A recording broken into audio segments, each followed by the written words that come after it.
தமிழக விவசாயிகள் சங்கத்தின் சார்பாகவும் நல்லூர் மற்றும் சேர்ந்த ஊராட்சி ஊராட்சியை சார்ந்த பொதுமக்கள் சார்பாகவும் இன்றைக்கு தமிழக அரசு ஒசூர் மாநகராட்சியோடு இந்த கிராமங்களை இணைக்கிற மடிவாளம் போன்ற கிராமங்களை இணைப்பிருக்கின்ற அந்த கொள்கை முடிவை கைவிட வலியுறுத்தி இந்த விவசாயிகள் ஆர்ப்பாட்டம் இன்றைக்கு நடந்து கொண்டிருக்கிறது. எங்களுடைய கோரிக்கை எல்லாம் ஒசூர் நகரத்திலிருந்து இந்த பாகலூருடைய வருகின்ற பொழுது மாநகராட்சி ஏற்கனவே இந்த நகராட்சி எல்லையில் இருக்கக்கூடிய சாலைகளை பார்த்தாலே குண்டும் குழியுமாக வரக்கூடிய சூழ்நிலை இல்லை. ஆக இது மாநகராட்சிக்கு சேர்ந்தாலும் கூட அந்த நிலைமை மாறாது.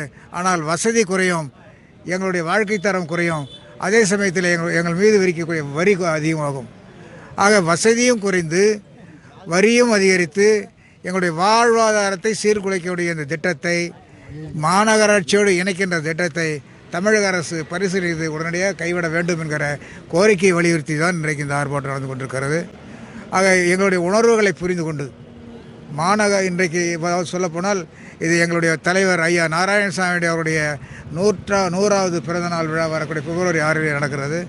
அதை ஒட்டி நடத்தக்கூடிய இந்த ஆர்ப்பாட்டத்தில் பணிவோடு இந்த அரசாங்கத்தை கேட்டுக்கொள்வதெல்லாம், விவசாயிகள் சார்பாக நாங்கள் கேட்டுக்கொள்வதெல்லாம், விவசாயிகளுடைய விளைநிலங்களை அபகரித்து அல்லது அர்பனைசேஷன் நகர்ப்புறமாக்கி அதன் மூலமாக எங்களுடைய விவசாயிகளை வெளியேற்றக்கூடிய மறைமுகமான நடவடிக்கையை தமிழக அரசு உடனடியாக கைவிட வேண்டும். இல்லை என்று சொன்னால் மீண்டும் எங்களுடைய விவசாயிகள் பொதுமக்கள் எல்லாம் இணைந்து பல்வேறு அமைப்புகளை சேர்த்து மிகப்பெரிய அளவுக்கு போராட்டத்தில் ஈடுபட வேண்டிய ஒரு சூழ்நிலை உருவாகும்.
விவசாய நிலங்களை கையகப்படுத்த தமிழக அரசும் மத்திய அரசும் முனைந்திருக்கிறதோ